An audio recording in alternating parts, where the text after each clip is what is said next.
Valeu. Olá a todos, sejam bem-vindos ao nosso novo quadro do Espiritismo com Cristo. Hoje nós vamos começar uma série nova que fala sobre Paulo de Tarso. Eu vou apresentar nossas companheiras que estão aqui conosco e que vão nos auxiliar nesse novo quadro. A Kelly. Oi, gente.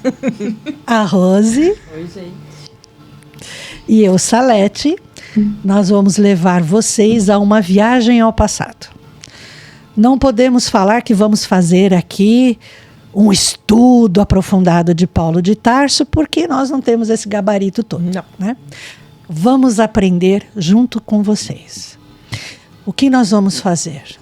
A apresentação das cartas de Paulo, das viagens dele, a fundação das igrejas que ele fez e quem foi Paulo de Tarso. E o mais importante, quem ele era antes. Quem foi Saulo de Tarso.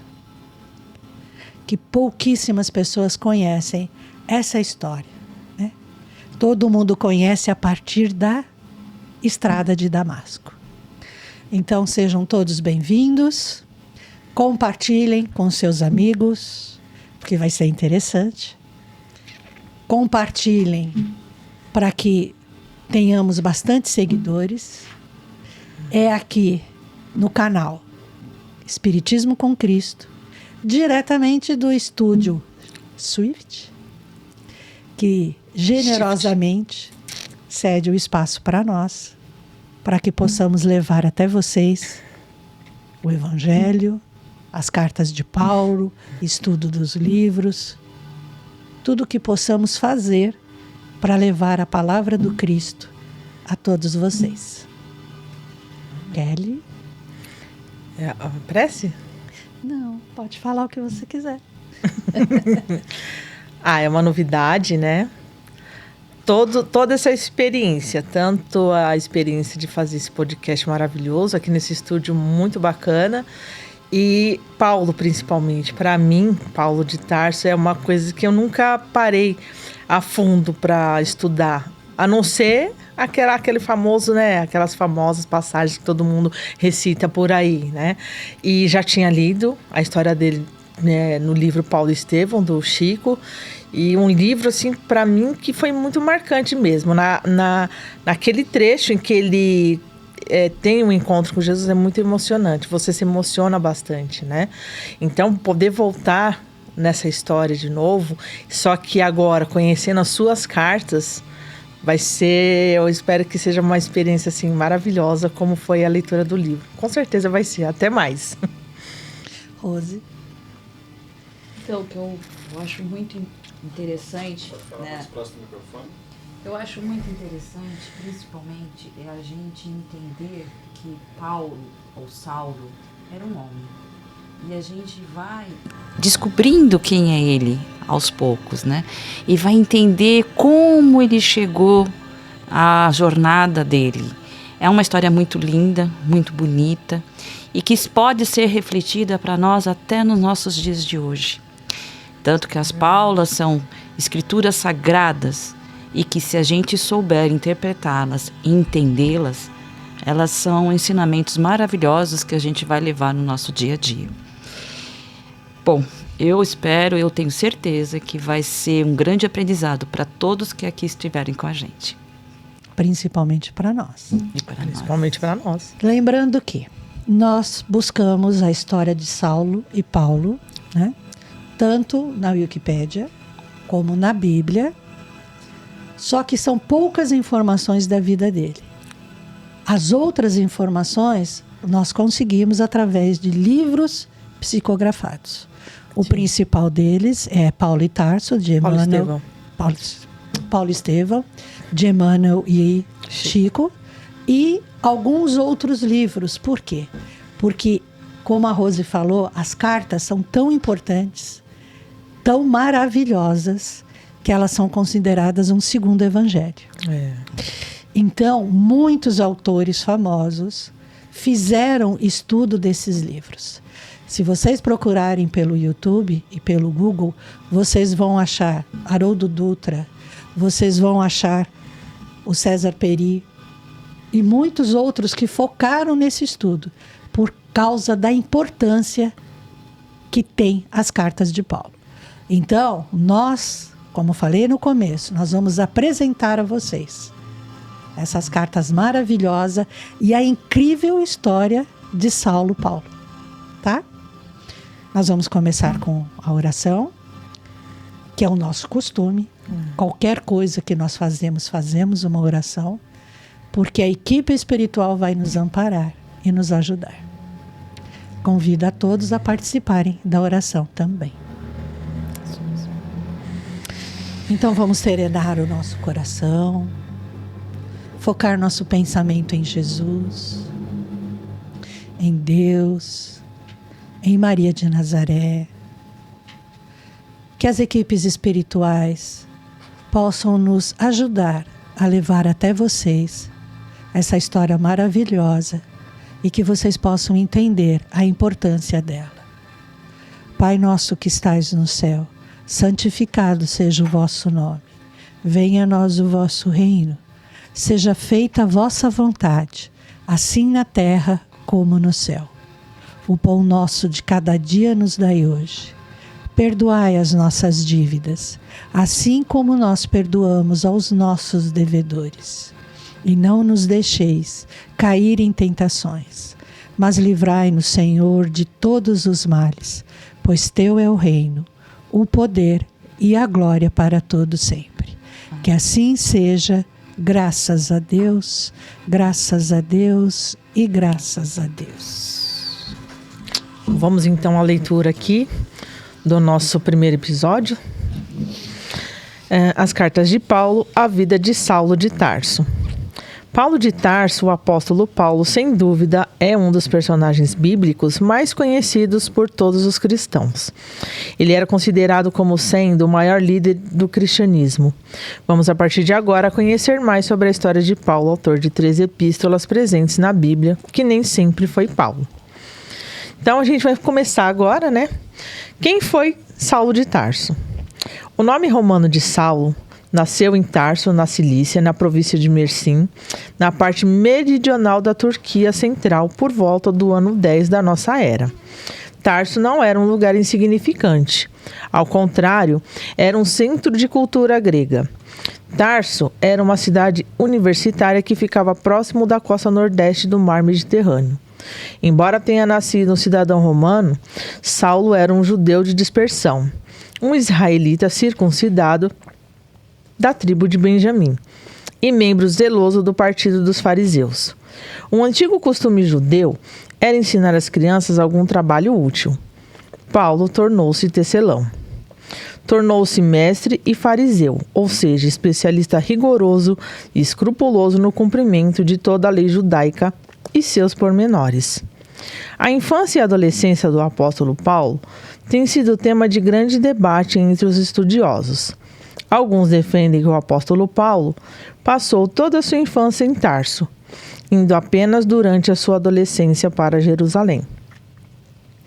Outros defendem que Paulo foi para Jerusalém ainda bem pequeno. Nesse caso, ele teria passado sua infância longe de Tarso. Foi criado em Jerusalém, aos pés de Gamaliel. Durante 5 anos foi educado como discípulo de Rabban Gamaliel, rabino influente de renome, que é considerado um dos maiores professores nos anais do judaísmo e cujo equilibrado conselho pedindo que os judeus contivessem a fúria contra os discípulos. Contrasta com a temeridade de seu estudante, que após a morte de Estevão, saiu num rompante perseguindo os santos. Na verdade, desde o seu nascimento até o seu aparecimento em Jerusalém como perseguidor dos cristãos, conforme os relatos do livro dos Atos dos Apóstolos, há pouca informação sobre a vida do apóstolo Paulo. Saulo estudou a lei oral, um conjunto de tradições que regulava todas as atividades da vida cotidiana. Paulo se preparava para ser um rabino na mais ortodoxa das seitas judaicas. No fim dos estudos, Paulo retornou para Tarso e alternou os trabalhos na sinagoga com a fabricação de tendas, junto com seu pai. Tornou-se mestre e fariseu, ou seja, especialista rigoroso e escrupuloso no cumprimento de toda a lei judaica e seus pormenores. Cheio de zelo pela religião, começou a perseguir os cristãos, até que se encontrou com o Senhor na estrada de Damasco. A experiência de Jesus mudou completamente sua vida até a morte, situada por volta do ano 67. O apóstolo Paulo possuía cidadania romana. Sobre isso, ele próprio afirma ser cidadão romano de nascimento. Provavelmente, essa declaração indica que sua cidadania foi herdada de seu pai. Estima-se que naquele tempo, pelo menos 2/3 da população do Império Romano não possuíam cidadania romana. Não se sabe ao certo como o pai do apóstolo conseguiu tal cidadania. Algumas pessoas importantes e abastadas conseguiam comprar a cidadania. Outras conseguiam tal cidadania ao prestar algo relevante ao governo romano. A cidadania romana concedia alguns privilégios, dentre os quais podemos citar: a garantia do julgamento perante César, se exigido nos casos de acusação, imunidade legal dos açoites antes da condenação, não poderia ser submetido à crucificação, a pior forma de pena de morte da época. Bastante coisa, né, gente? Bastante coisa. E assim, e resumido. E Porque resumido. a gente encontra pouca informação. Né? Mas o mais interessante é a cidadania de Paulo. Por quê? Por quê? É aquilo que a gente costuma dizer, principalmente no meio espírita. Não existe coincidência. Sim. Ah, tá. O nascimento de Tarso foi feito e modelado e preparado para aquilo que ele seria. Que ele faria. Por que que a cidadania romana era importante? Ele não poderia ser crucificado. Ele tinha direito a estar perante César. Deu uma baita imunidade, né? É uma imunidade. Uma garantia de ser passado o evangelho. De julgamentos, né? De julgamento. Ele foi... É verdade. Abastado. Então, isso deu para ele o melhor estudo que ele poderia ter. Porque viria a ser necessário. Sim. Então, foi como nós estávamos conversando. Saulo não era uma pessoa ruim. Né? Ele defendia a lei oral. Ele defendia a lei de Moisés. A criação que ele teve, né? Segundo as leis, né? Ele falava fluentemente o aramaico, o grego e o romano, que era o latim. Ele era extremamente estudioso. Ele tinha um caráter, assim, inquestionável. Ele seguia as leis. Né? E como nós estávamos conversando antes, Jesus, querendo ou não, naquela época se tornou um revolucionário. Né? Para eles, ele incompreendido, né? Porque ele não veio em nenhum momento contra as leis de Moisés, né? Ele só veio da parte prática. Mas também é bom ressaltar o Gamaliel, né? Aqui nessa história. Que por mais que ele ensinasse, né? Dava ensinamentos, ele era contra a fúrias, né? Que eles faziam. Perseguir os cristãos, Paulo, né? Que ele perseguia os cristãos, né? Ele tenta passar isso, né? Porque por diversas vezes a gente vê aqui que a informação é que ele não tinha dó nem piedade, não. Não. Mas, assim, se você passa pelas coisas que o Saulo passou, né? Então, ele sempre teve boa vida, ele aprendeu a profissão. Aprendeu daquele jeito, né? Não, ele aprendeu a profissão, porque o pai ensinou ele a ser tecelão, que era uma coisa que passava de pai para filho e assim por diante. Teve os melhores estudos possíveis, o próprio Gamaliel foi professor dele, ele era bem abastado, e de repente ele se apaixona e ao mesmo tempo ele perde esse amor. Sim, né? Verdade. Então ele se volta contra quem? Aquele que ele acha que foi impeditivo do amor dele. Né? Que tirou o amor dele. Né? Então, Abigail. Embora ele estivesse seguindo as leis do templo, né, as ordens dos sacerdotes, ele também tinha essa coisa dentro dele. A raiva, a revolta por ter perdido a Abigail. É que a gente Nossa, vai entrar ainda na história da Abigail, né? Vocês vão entender o Vamos que a gente saber está ele querendo. que não tinha perdido. Na verdade, ele não tinha perdido nada. Mas é até que acontece com a gente hoje, né? Às vezes a gente acontece uma coisa assim, diferente à sua vida, que vira do avesso ela. Totalmente do avesso. Aí você fala, onde está Jesus Cristo nessa hora? Você fala assim, me esqueceu? Fiz tudo direitinho e mesmo assim me tirou, que é o mais... me tirou, eu estou passando por isso, por quê? Para quê? Eu não fiz nada demais. Aí há questionamentos. Porque quem entende um pouquinho, né, do espiritismo sabe que às vezes tem consequências não dessa vida só. De outras. E de outras também, né? Então, Mas aí vocês vão entender conforme a gente vai contando a história, quando entrar na história do amor dele, que foi Abigail. E aí vocês vão ter certeza do que a gente está falando. Dá para entender melhor, né? Dá para entender melhor. Então, essa é a importância de você conhecer a história de Paulo de Tarso. Pouquíssimas pessoas sabem. No meio espírita sabe através do livro do Paulo e Estevão. Então, conhece o Estevão, conhece a Abigail. Mas, assim, fica muito restrito dentro da espiritualidade, né? Dentro dos seguidores de Kardec. Mas, quem era Saulo? Um perseguidor dos cristãos? Não. Ele era um moço romano, porte atlético, extremamente culto. Porque senão fica igual você falou, né? Fica como se ele fosse um grande culpado, uma pessoa impiedosa. Exatamente. E quando foi o meio que ele foi criado, ainda mais naquela época, naquelas circunstâncias, ele estava defendendo o que ele achava que era certo, né? E o mais interessante é que depois que ele se torna Paulo, ele vai contra esses ensinamentos. Totalmente. Sim, é verdade. Totalmente, né? Então, às vezes, isso é também um ensinamento para a gente, que às vezes tem pessoas que vêm na nossa vida para nos destruir, ou que faz alguma coisa que está achando que está certo, não uma vingança ou alguma coisa, e às vezes ele não tem o conhecimento, né, do que o que é as verdadeiras leis morais de que Jesus Cristo tentou nos passar.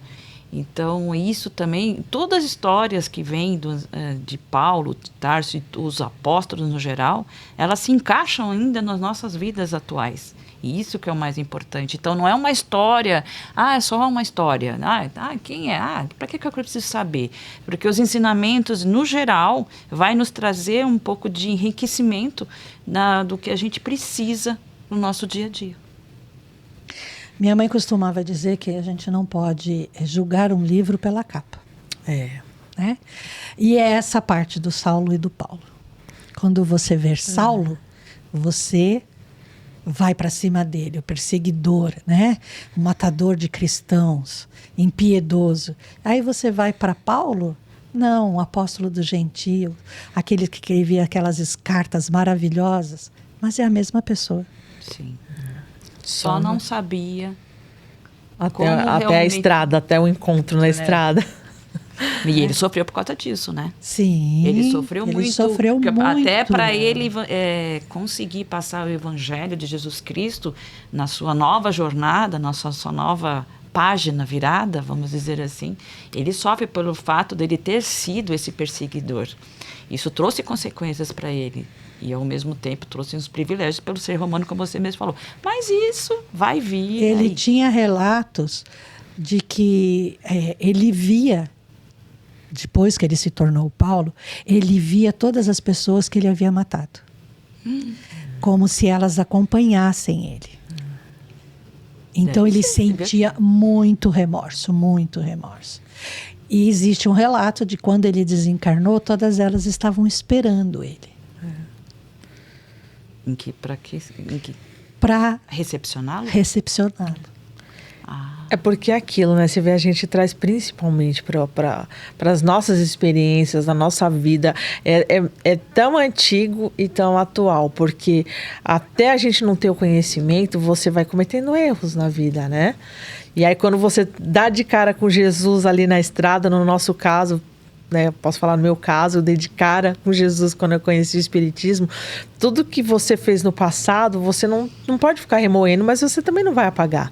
Não. Mas Jesus pede que a gente faça o quê? Faz diferente agora que você sabe. Acho que é o mais importante. Então, por mais que, falando em termos da espiritualidade, esses irmãos talvez no início perseguindo ele pela morte, né, pelo assassinato, enfim, e encontrou ele modificado, trabalhando para Jesus, então isso vai ajudando eles a compreenderem, a acompanhar e você vê recepcioná-lo, né, no final Exatamente. da existência dele.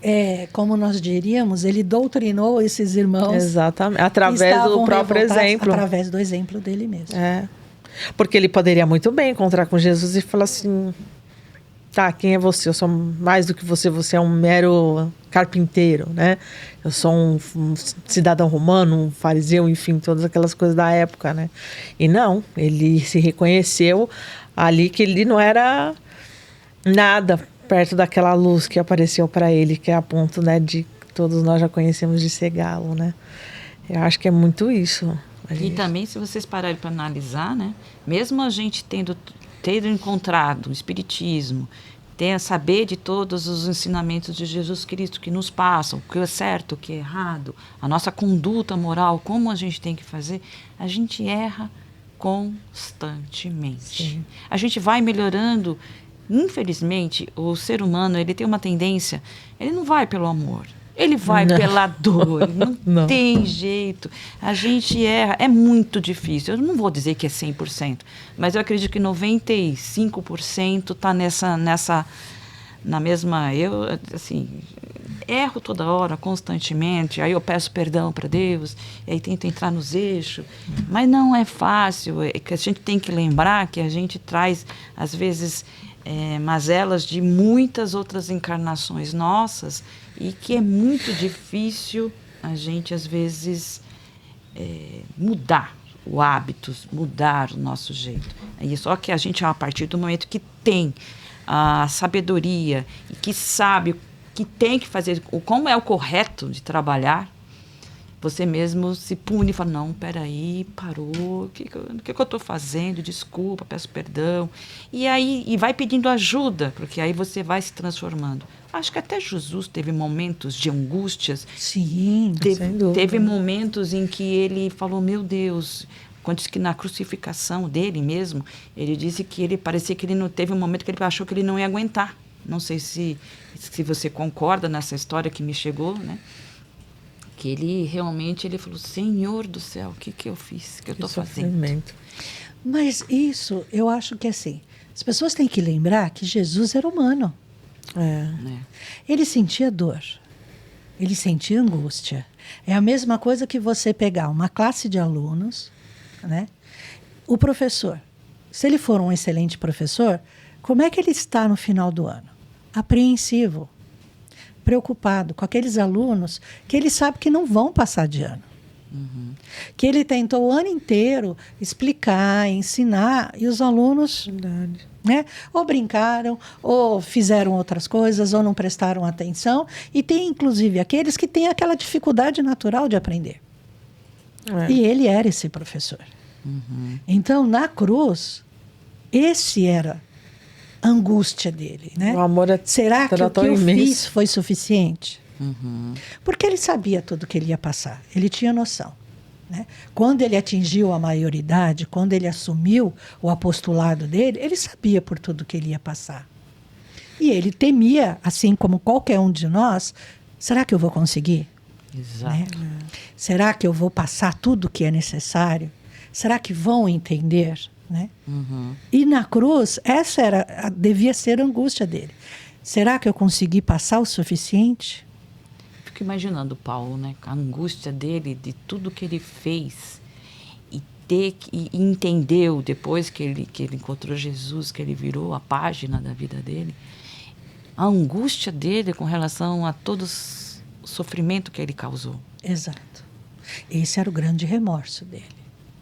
E pesou, ele pesava muito. Pesou muito. Pesou até o último dia de vida. Como dele. nós também, né? Quando a gente faz algumas coisas na vida da gente, e o peso que a gente carrega, a culpa que a gente carrega, Eu sei que Jesus Cristo nos perdoa 70 vezes 7, aquela coisa toda, mas é nós mesmos, né? Por si só, saber que quando você aprende com o Espiritismo, eu aprendi muita coisa. Quando você aprende o que é certo, e você olha para trás e fala, nossa, aquela história, eu vou dar um exemplo meu, tá? Aquela história que diz assim, dente por dente, olho por olho. Dente por A lei de dente. Italião.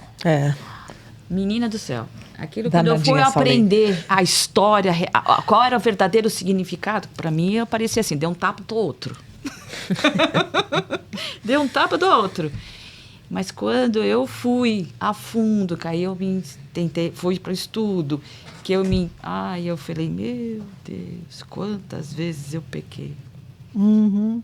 E aí isso pesa na gente, porque não é o que a gente queria fazer, mas dizem que quem não sabe será perdoado mais facilmente. Sim. Não que não tenha retaliação, não vai ter algumas consequências dos meus atos. Não que Jesus, mas a minha interpretação foi errônea. Então, assim, por mais que a gente saiba, que a gente fica com aquele remorso, e Paulo passou por muito isso, principalmente na história de Estevão, que nós também vamos entrar. Sim. O importante é a gente entender que Saulo era uma pessoa normal. Era seguidor das leis. Era uma pessoa muito culta. Ele tinha um conhecimento que pouquíssimos tinham acesso. E ele teve. Então, essa foi a vida de Saulo. Ele foi criado para isso. Ele foi preparado para isso. Né? E aí, depois, quando ele se torna o perseguidor, não era só as leis, também tinha a parte íntima dele, né? Que gritava muito dentro dele. Sim, a raiva, né? O mundo é culpado e agora eu vou me vingar. Exatamente. Não, e ainda principalmente na história de Abigail, que seria a noiva dele, quando ele fala... É aí que ele queria ver o Jesus Cristo e toda a sua leva destruída. Porque ele fala, não, que isso? E essa foi a grande virada, né? Pois é. Porque ele estava indo para Damasco prender o Ananias. Essa foi a grande virada. Né? Mas vamos seguir um pouquinho com a história. Vamos lá. Nós vamos entrar agora na parte do perseguidor. Nesse período, os discípulos de Jesus já eram mais de 5.000. A maior parte dos judeus, inclusive Saulo, não acreditava ainda que aquele fosse o Messias. Seguidor fiel de sua formação judaica, passou a perseguir as primeiras comunidades cristãs. Eles imaginavam Jesus Cristo que pegasse a espada e livrasse todo aquele povo do jugo, né, de Roma. E ele não fez isso. Nessa época, ocorreram os grandes eventos do cristianismo. No ano 27, ocorreu o martírio de João Batista. Com 33 anos, Jesus foi crucificado. No ano 34, ocorreu o apedrejamento de Estevão, membro da comunidade cristã de Jerusalém. O livro de Atos dos Apóstolos informa que, quando Estevão foi apedrejado, suas vestes foram depositadas aos pés de Saulo de Tarso. Após esse episódio da morte de Estevão, Saulo de Tarso assumiu uma posição importante na perseguição aos cristãos. Ele recebeu autoridade oficial para liderar as perseguições.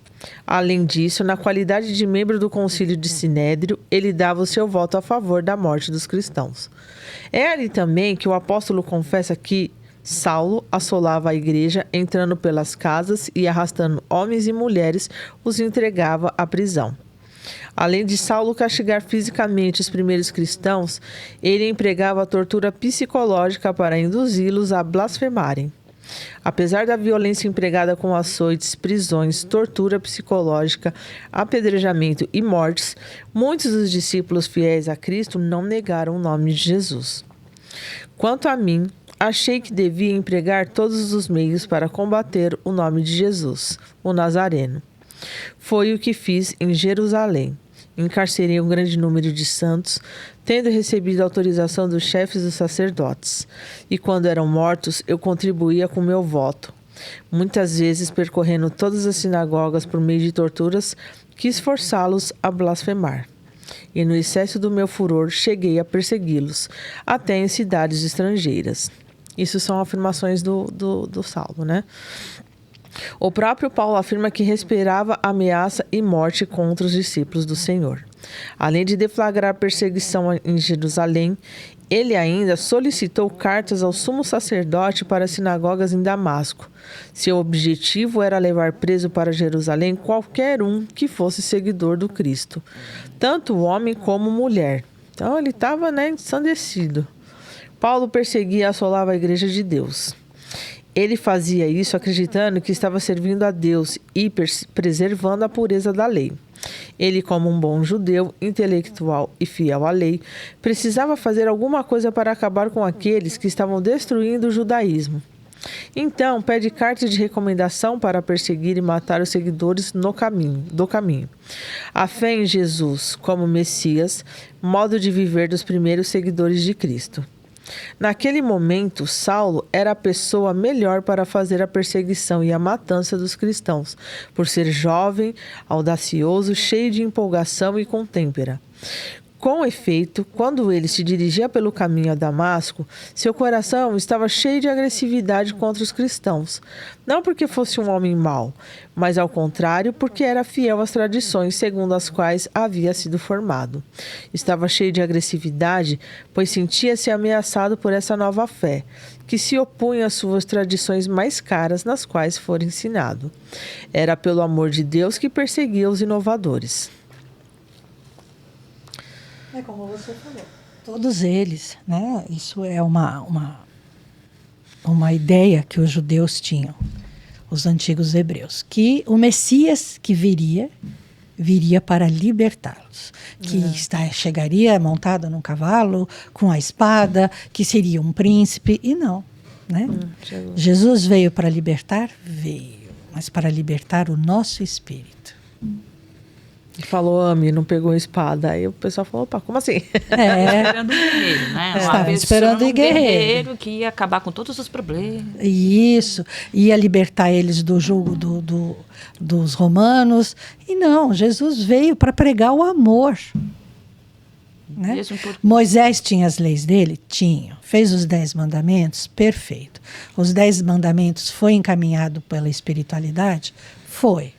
A partir dali, o Moisés fez as outras leis, porque era necessário. Como é que ele ia atravessar um deserto durante 40 anos com um povo que tinha acabado de sair da escravidão, que estava começando a ser apegado à idolatria,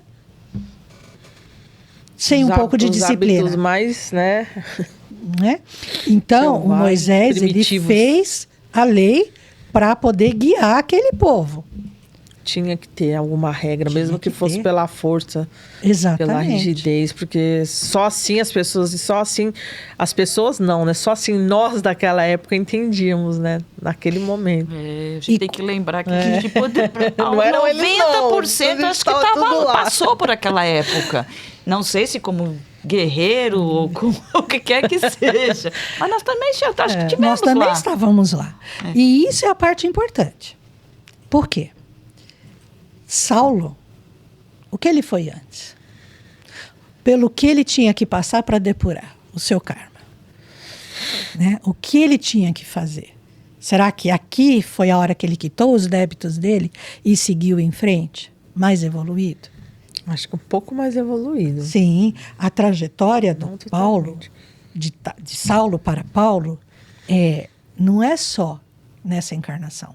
Ele já vinha depurando alguma coisa aos poucos. Né? Como todos nós, né? Como todos nós. Como toda a humanidade. A humanidade. Sim. Agora, se Jesus veio não para destruir a lei. Está lá no capítulo 1 do Evangelho. Dar complemento. Ele veio trazer uma lei nova. Né? A lei do amor. Sim, que não existia praticamente. Que não existia. Né? Então, Jesus veio, ele pregou contra as castas, contra a pobreza, contra o abandono, porque as viúvas eram abandonadas, os aleijados, os deficientes eram abandonados e os leprosos, coitados, né? Mais ainda. Eram mandados para longe, vai viver longe. Se viravam como podiam. Às vezes era a família que, às escondidas, levava comida para eles, porque, né? Se pegasse junto. Se pegasse, eles eram apedrejados.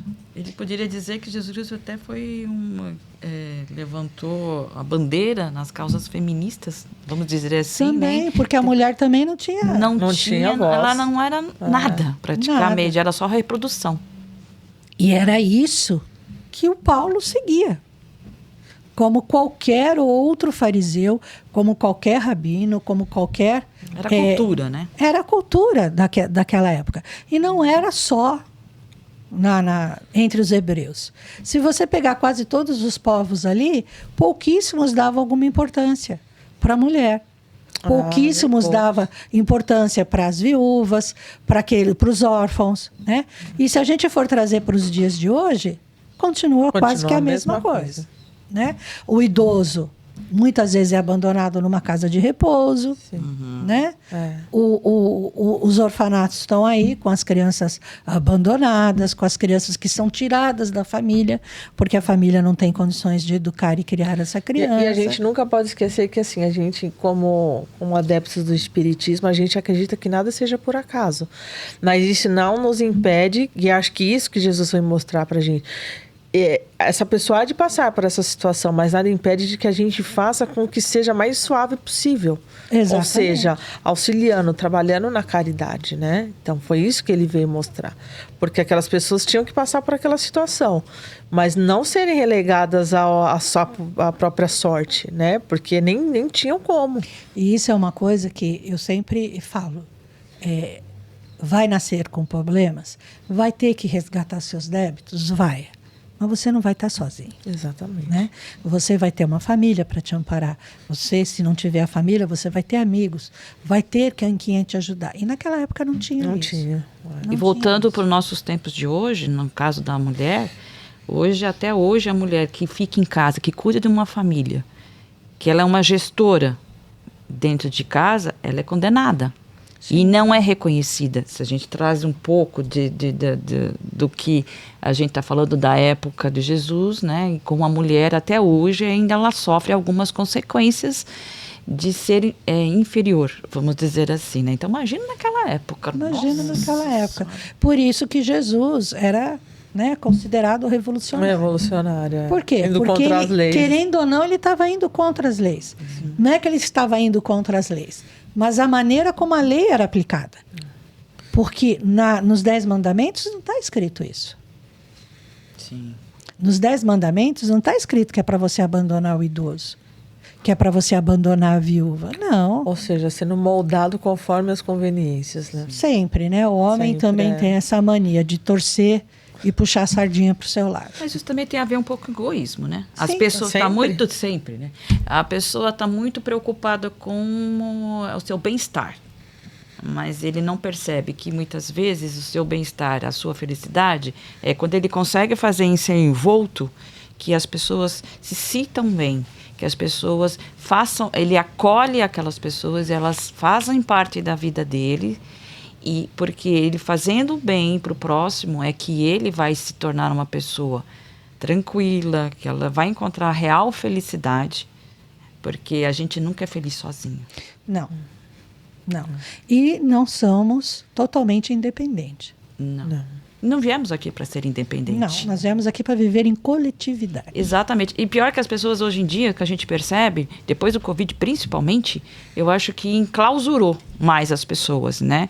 Então, assim, as pessoas querem saber do seu bem-estar, ela prefere, às vezes, viver sozinha no seu canto, só que ela deixa às vezes, um propósito maior de aprender a conviver com o próximo. Exatamente.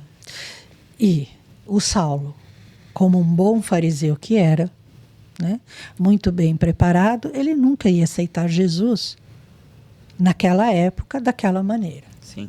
Ele precisava passar pela prova de fogo dele. Né? Ainda mais machucado do jeito que ele estava. Então, como que ele poderia defender os cristãos? Não. Ele seria um dos primeiros aí contra os cristãos, por conta de tudo que ele foi ensinado, por conta de tudo que ele aprendeu. E das perdas que ele teve. E das perdas que ele teve. né? Isso demonstra outra coisa também, a responsabilidade da religião em conduzir as pessoas, né? Exatamente. Porque o modo de vida também é uma série de coisas, né? A gente não pode julgar porque ele nasceu naquele contexto, ele aprendeu daquela forma. Então, a gente sempre tem a oportunidade de prestar atenção que existem outras formas. Isso aí vai da gente, né? Se despedir de todo o orgulho, a vaidade, enfim. Mas a importância também daqueles que guiam, né? Porque ele foi seguindo o que foi ensinado. Exato. E às vezes a impressão que passa é que talvez a questão da Abigail só aflorou mais aquilo que já tinha dentro dele.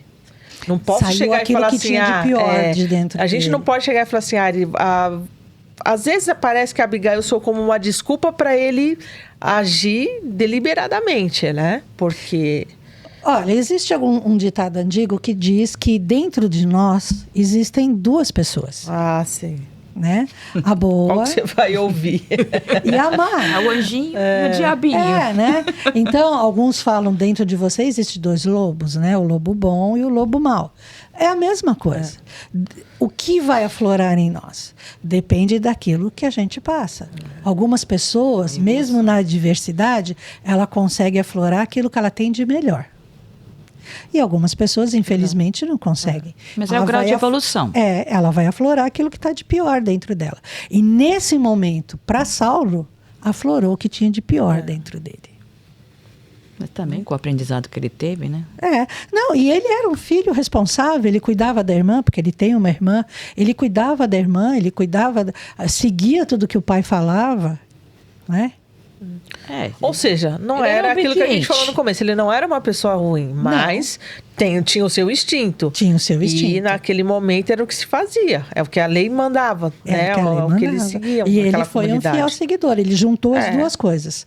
Seguia a lei e aquela raiva que ele estava por dentro, aquela mágoa que ele estava por dentro. E isso é uma coisa importante para a gente aprender também, né? Quando dizem que a gente não pode tomar uma decisão no momento de raiva, né? E no momento de nervoso. Porque naquele momento você está aflorando aquilo pior. que tem de pior. Então você tem que esperar, se acalmar, né? E aí sim você toma uma decisão. Mas na hora do nervoso, não. Porque isso vai te trazer outras Porque consequências. se você tem atitude, depois ela não volta, né? Você pode tentar mudar, mas aquilo que foi feito, está feito. E esse era o remorso do Paulo. Porque ele não podia mudar tudo que ele tinha feito. E é isso que a gente se debate todo dia, quando a gente enxerga nós mesmos, né? É fácil você enxergar o outro, mas e enxergar nós mesmos? E você percebe os seus defeitos, isso também pesa. Isso muito. pesa muito. E a gente tem que tomar um cuidado muito grande, porque às vezes a gente fica até depressivo por causa disso. Sim. Eu já tive um processo de meio que quando eu me enxerguei quem eu sou de verdade, porque eu não vou falar que eu era não, que eu sou ainda. Sim, nós mudamos a cada É dia. complicado. Às vezes eu me pego assim, pelo amor de Deus, você não evoluiu ainda não? Eu já olho e falo que ele toma vergonha, vai trabalhar. É porque é difícil. É difícil. E era isso que Jesus queria mostrar. Que você pode ser melhor. Que o que você foi, já foi. Ele tinha uma frase que ele usava na maioria das curas dele. Vai e não peques mais. Então, aprenda com o seu erro.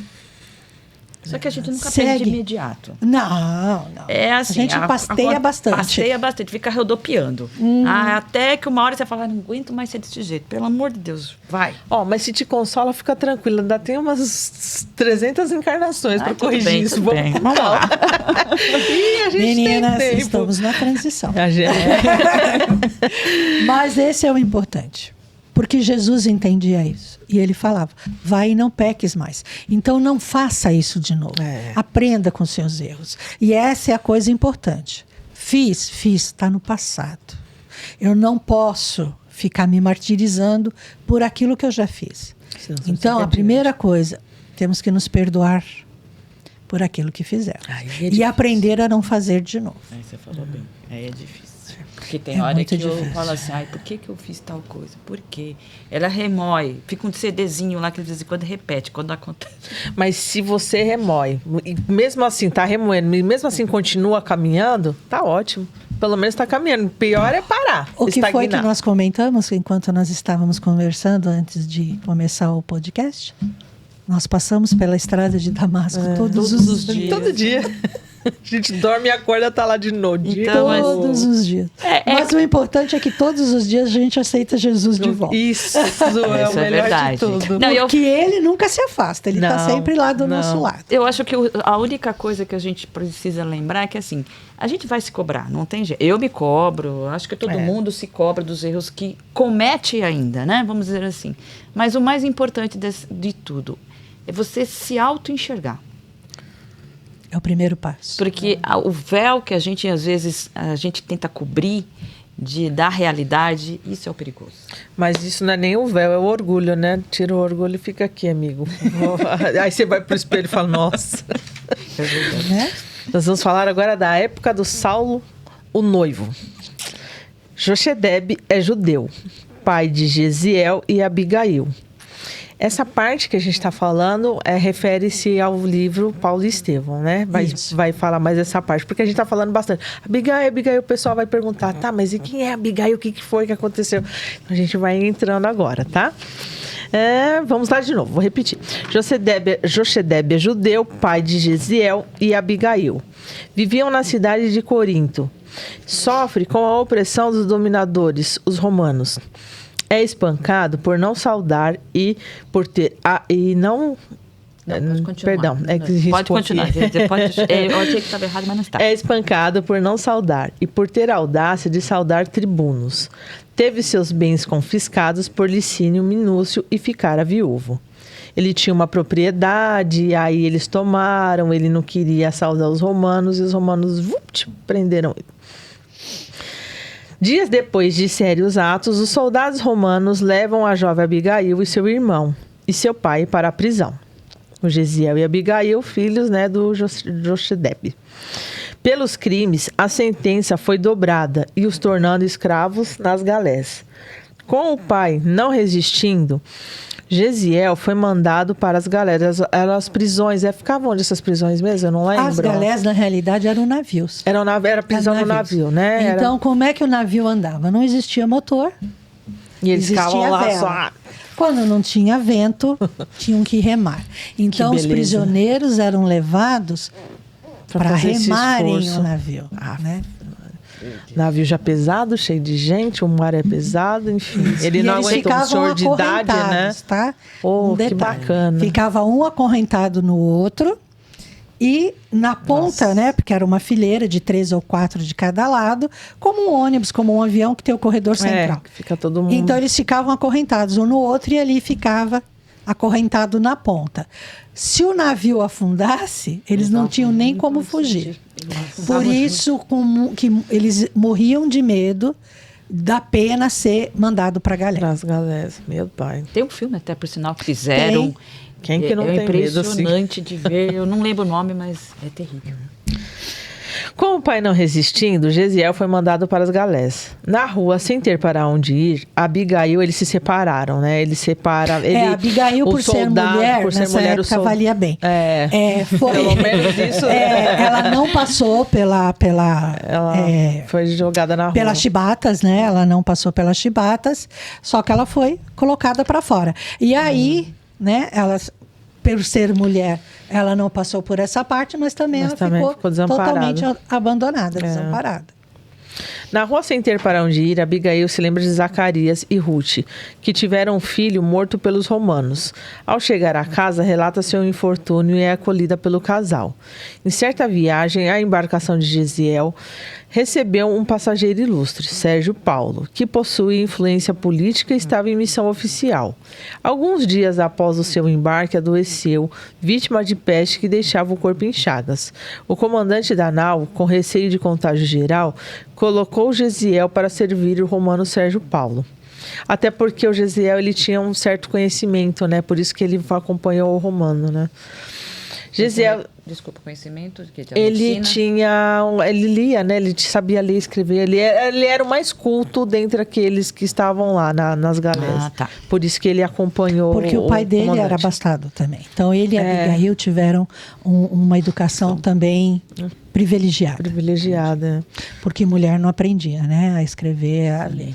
Mas dependendo da classe social, aí elas eram também ensinadas. The Chosen.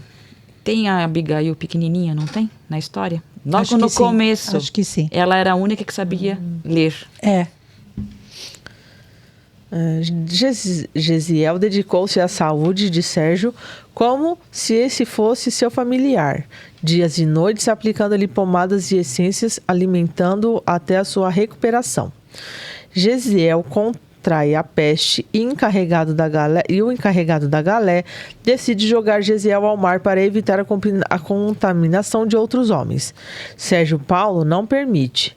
O eminente romano pede ao comandante que faça o registro de que Gesiel foi jogado ao mar, mas que o liberte no próximo porto. Gesiel é libertado em Jope. Sérgio Paulo lhe pede que troque de nome e parta para o interior. Febril, pede ajuda a um homem chamado Irineu, que diz que pode guiá-lo até os homens do caminho, que são os únicos capazes de acolhê-lo. Em Jerusalém, Pedro e Tiago recebem Gesiel naquele que era o primeiro grande núcleo humanitário. Pedro mostra a Gesiel que há muitas tarefas a serem executadas na casa do caminho e que deste momento em diante ele se chamará Estevão. Em poucos meses, o nome de Estevão já é venerado pelos desvalidos e já é reconhecido como apóstolo ao lado de Pedro, João e Tiago nos trabalhos diários da caridade. Ele já pregava antes, né? Ele já falava sobre as escrituras, então ele já tinha o dom da palavra, né? Por isso que... Quando ele era criança, até a adolescência, né? Que ele morava em Corinto, a propriedade do pai dele tinha muitas plantações. Então, ele também conhecia sobre ervas. Por isso que ele também ficou para ajudar o Paulo Sérgio. E esse Paulo Sérgio, ele tem um destaque muito grande. Sim, ele aparece em vários livros, porque ele era um procônsul, né? Uma pessoa que não é um cônsul romano, mas tem quase a mesma importância que o cônsul, tá? No caso do Públio. O Públio também era um procônsul. Então, ele viajava muito. E ele acaba tendo alguns destaques dentro da história de Paulo também. Então, quando o Gesiel cura ele e automaticamente fica doente, esse Paulo Sérgio, ele era uma pessoa justa. Então, pelo capitão do navio, ele seria jogado ao mar. E ele falou, não, coloca aí que você jogou, mas vamos libertar ele pelo que ele me fez, né? Porque ele sabia que automaticamente, quando fosse cuidar dele, ele poderia pegar a peste. Mesmo assim, ele também cuidou. E quando ele desce em Jope, né? Não existe coincidências, a gente sabe.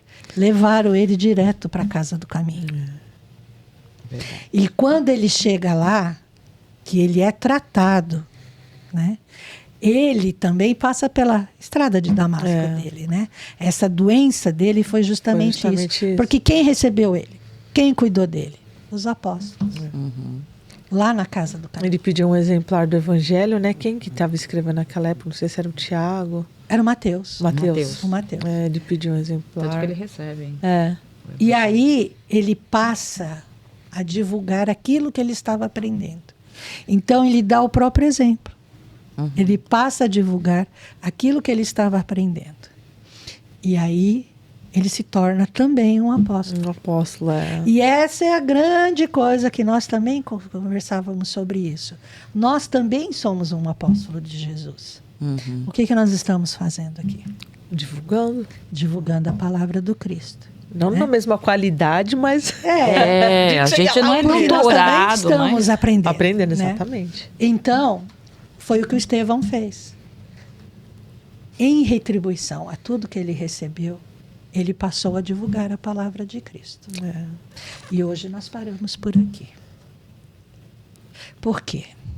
Que é para dar curiosidade. Assim, todo mundo vai querer escutar o próximo. É mesmo. Para saber o resto Nossa, da história. mas e aí depois o que aconteceu? Exatamente. Próximo. Novela. Já parou de gravar?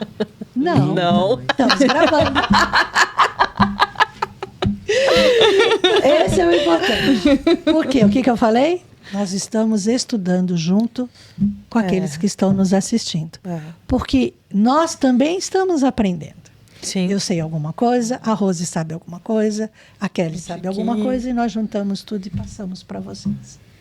E enquanto nós pesquisamos para passar para vocês, nós também estamos estudando e E aprendendo. muito. E muito. Né? E a história é uma história muito rica. Muito Muitos bonita. detalhes. Que é aquilo que eu falei. Todo mundo conhece São Paulo. Todo mundo sabe que São Paulo é Paulo de Tarso? Todo mundo sabe que Paulo de Tarso era o Saulo de Tarso? Não. E lembrando, eu acho que o ensinamento maior desse pedaço, eu acho que no geral, né? Mas é assim, por mais que às vezes as pessoas pequem ou façam tudo oposto do que Jesus Cristo nos ensinou, todo mundo vai ser salvo. Sim. E vai virar Existe a o dia da página. virada. Existe Exato. o dia da virada. Graças a Deus. Amém. E isso também é a misericórdia divina, né? Por mais que a gente ande em círculos, quando a gente para, a gente dá lá de cara com essa bondade, com essa nova oportunidade de fazer tudo de novo. A gente que é teimoso, que não gosta de fazer, mas também não quer fazer direito, né? Então, bora, né? Nós não podemos esquecer. Jesus é nosso irmão, nosso guia, nosso mestre. Seguindo Sempre. ele não tem erro. Não. Né? E Deus não é o Senhor dos Exércitos. Ele é um pai amoroso, carinhoso, justo. Extremamente bom. Exato. Quem E ele tem uma paciência assim De Jó. maior que a de Jó, né? Toda. Porque ele espera tranquilamente que nós desabrochemos, né? Abrimos para a realidade, para o amor, Exatamente. certo? Vamos seguindo. E vamos seguindo. Espero que vocês continuem nos seguindo. Tem mais histórias aí, tem mais curiosidades. E que possamos coisa nos boa. encontrar no próximo capítulo. Assim seja. Nós vamos fazer a nossa oração final. Rose, você vai ser a convidada de hoje para fazer a oração final. Não! Gente, me perdoe. Eu faço tá? a próxima. Nós estamos aprendendo. O nosso telespectador, né, também está aprendendo. Eu acho que isso que é legal também. Porque, assim, é importante a gente passar essa coisa, que é gente da gente. Ninguém aqui é mestre, doutor Não. em absolutamente nada. A Nada. gente está aqui para aprender. E para aprender, a gente tem que praticar, né? Exatamente. Dá uma vergonhazinha, mas a gente passa por cima dela e dá tudo certo. É Olha isso quem aí. fala. Chegou aqui mas nos aqui, mas aqui, ó. Eu tô falando pra esses dois aqui, tá ouvindo? Chegou aqui que tivemos que dar quase com água com açúcar pra ela. É, faltou açúcar na água. Mas deu certo. Aí já tá mais... Pronto, deixa eu falar. Gente, vamos lá. Vou tentar, tá? Não abandona o microfone, por favor. Sim, senhor. Tô levando bronca. Senhor Deus, Pai misericordioso, agradecemos por mais uma vez estarmos aqui, dizendo as palavras ou tentando aprender os seus ensinamentos. Que todos aqui saiam melhores do que chegaram, que possamos expandir esses conhecimentos a todos que necessitam, que precisam. Agradecer uma espiritualidade maior que aqui presente se encontra conosco. E que Deus abençoe a nossa semana e a todos que aqui conosco estão. Pai nosso que estais no céu, santificado seja o vosso nome. Venha a nós o vosso reino. Seja feita a sua vontade, assim na terra como no céu. O pão nosso de cada dia nos dai hoje. Perdoai as nossas ofensas, assim como nós perdoamos a quem nos tem ofendido. Não nos deixeis cair em tentação, mas livra-nos, Senhor, de todo o mal. Ave Maria, cheia de graça, Senhor é convosco. Bendita sois vós entre as mulheres, bendito é o fruto do vosso ventre, Jesus. Santa Maria, Mãe de Jesus, rogai por nós, pecadores, agora e na hora de nossa morte. Que assim seja. Graças a Deus. Amém. Obrigada a todos. Obrigada. Se pessoal, até a inscrevam próxima. no canal, né? É. Que é importante. E compartilhem com seus amigos. Siga nas redes sociais, Instagram, Ai, Facebook. no Facebook como procurar, que é CEC Isso. Cristão. Centro Espírita Espírita Cristão no Isso. Facebook, tá? Isso. Porque a gente lá tem bastante conteúdo para vocês, tá A bom? página da Estúdio Shift também, que é muito bacana. Ah, é verdade. Vamos fazer um Excelente espaço para se trabalhar, Lindo para se aqui, divulgar gente. o seu Parabéns, viu? trabalho. Pessoal, nota 10, viu? Que gentilmente nos cede os espaços. Exatamente. Um cafezinho com canela que é maravilhoso. Fiquem todos com Deus. Uma abençoada semana para todos. Amém. Tchau, tchau.